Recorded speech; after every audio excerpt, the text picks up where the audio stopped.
A farmer collapses in a field after applying insecticide spray। यानी कि एक किसान क्या कर रहा है, खेत में कीड़ों को मारने वाली स्प्रे करता है, उसके बाद ये कंडीशन हो जाती है उसकी।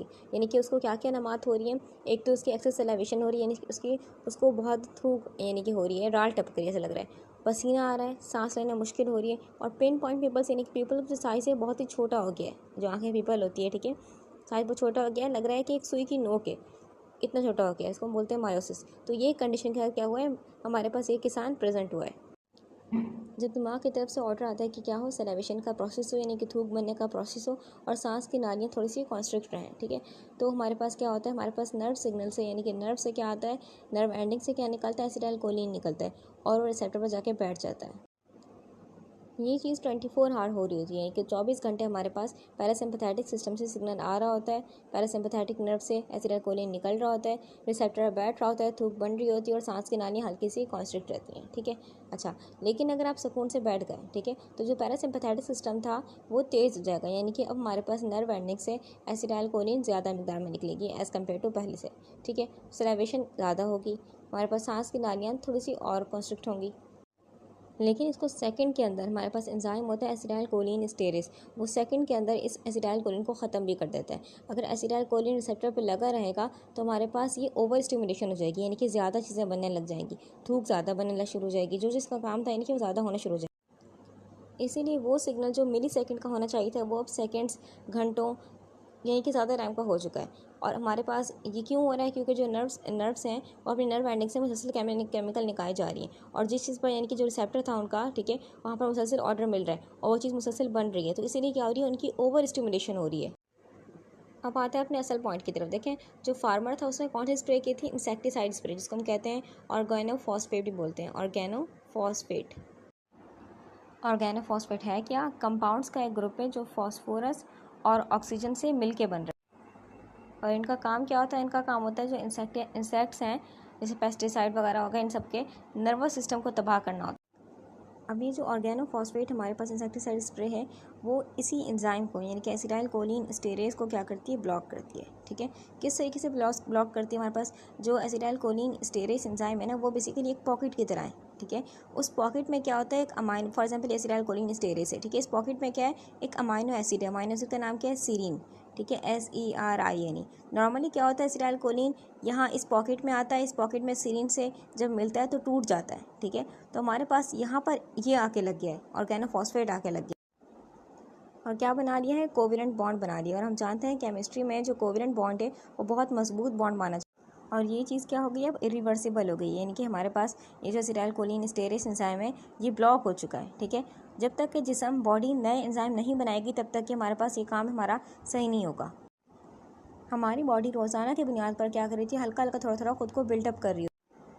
इसीलिए जो एसिटाइलकोलिन स्टेरेस है उस एंजाइम के बनने में भी दिन से हफ्ते लग सकते हैं, कुछ दिन या कुछ हफ्ते भी लग सकते हैं, ताकि इतनी क्वांटिटी में एसिटाइलकोलिन स्टेरेस बॉडी में हो जाए कि जो नॉर्मल काम हो रहा था वो काम हो जाए। यानी कि क्या काम हो रहा था कि एसिटाइलकोलिन को वो तबाह कर सके मिली सेकेंड्स में। और इसीलिए इस फार्मर की बॉडी में क्या है, एसिटाइलकोलिन का तूफान बर्पा हो चुका है, क्योंकि एसिटाइलकोलिन को ख़त्म करने वाला एंजाइम क्या परमानेंटली ब्लॉक हो चुका है।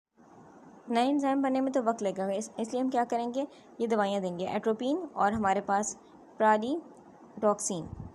अब एक और बात याद रखनी है कि जो पैरासिम्पैथेटिक नर्व होती है, ठीक है, पैरासिम्पैथेटिक नर्व जहाँ जहाँ जाती है, जहाँ जहाँ उसके रिसेप्टर्स हैं, वहाँ वहाँ असर होगा इस जहर का। क्यों, क्योंकि एसिटाइलकोलिन वहाँ वहाँ काम कर रहा था ना, तो वहीं वहीं उसका असर होगा। जैसे कि अगर हम बात करें हमारे पास तो रिसेप्टर्स क्या होते हैं, जहाँ पैरासिम्पैथेटिक सिस्टम की नर्व लगती है उन रिसेप्टर को हम कहते हैं कोलिनर्जिक, यानी कि यहाँ पर आपको मस्कुरानिक रिसेप्टर और निकोटीनिक रिसेप्टर मिलेंगे।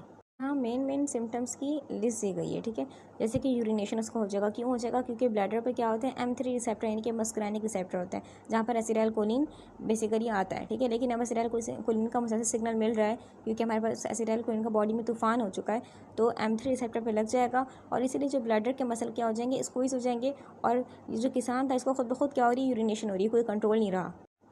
हमारे पास पेट वाले एरिया में भी रिसेप्टर्स होते हैं, ठीक है, जब यहाँ लगता है मतलब सिग्नल मिल रहा है एसिटाइलकोलिन का, तो क्रैम्प्स उठते हैं, और उसकी वजह से क्या होता है, डायरिया हो जाता है, यानी कि वाटर रीएब्सॉर्ब नहीं हो पाता है इंटेस्टाइन में, और वो बॉडी से ऐसे ही निकल रहा होता है, जिसको हम बोलते हैं लूज मोशन।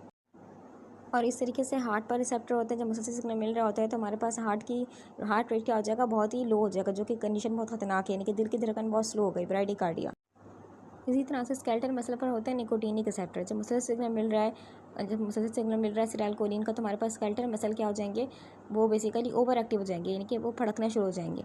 और हमारे पास अगर ये कंडीशन ज़्यादा लंबे टाइम के लिए रहेगी, यानी कि एसिटाइलकोलिन का सिग्नल मिले जा रहा है, तो ये पैरालाइज भी हो सकते हैं। इसी तरह से M3 मस्कुरानिक रिसेप्टर कहाँ होता है, हमारे पास ग्लैंड्स पर होता है, ठीक है। जब वहाँ मसल से सिग्नल मिल रहा है एसिटाइलकोलिन का, तो वो क्या करें, मसल से निकाले जा रहे हैं। जैसे कि हम बात करें सलाइवरी ग्लैंड को, स्टॉप का सिग्नल ही नहीं मिल रहा है, एंजाइम ब्लॉक हो चुका है, ठीक है। तो सलाइवा इतना प्रोड्यूस होता है कि जो मरीज़ का बेड है, जहाँ लेटा है मरीज़, वो भी गीला हो जाएगा, ठीक है। लैक्रिमेशन यानी कि आंसू बहुत निकलेंगे, क्यों, क्योंकि लैक्रिमल ग्लैंड को भी स्टॉप का सिग्नल नहीं मिल रहा।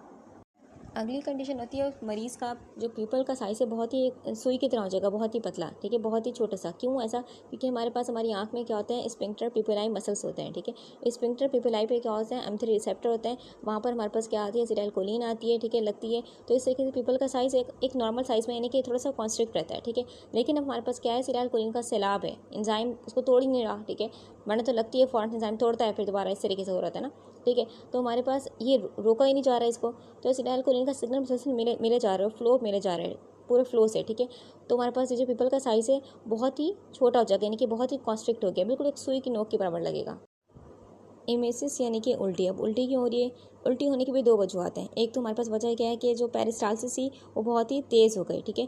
तो जो जहाँ आगे की तरफ जाना चाहिए था खाना, वो पीछे की तरफ भी जा सकता है, ठीक है। तो इसलिए उल्टी हो सकती है, या फिर इस तरीके से भी हो सकता है हमारे पास, क्योंकि एसिटाइलकोलिन का बॉडी में सैलाब है, तो दिमाग में एक सेंटर होता है जिसको हम बोलते हैं कीमो रिसेप्टर ट्रिगर जोन, ठीक है। यहाँ रिसेप्टर होते हैं M1, ठीक है। तो एसिटाइलकोलिन का सैलाब अगर इस रिसेप्टर को हिट करता है तो क्या हो जाती है, उल्टी, एमेसिस हो जाती है। देखें ये हमारे पास ये सिम्टम्स जो हैं बहुत ही कॉमनली, और अगर हम देख के फ़ौरन से पहचान लेंगे, ठीक है। लेकिन बाकी भी बॉडी में सिम्टम्स ज़ाहिर होंगे, क्योंकि हमारे पास पैरासिम्पैथेटिक की नर्व सिर्फ यहाँ थोड़ा जा रही हैं, बॉडी में कई जगह जा रही हैं।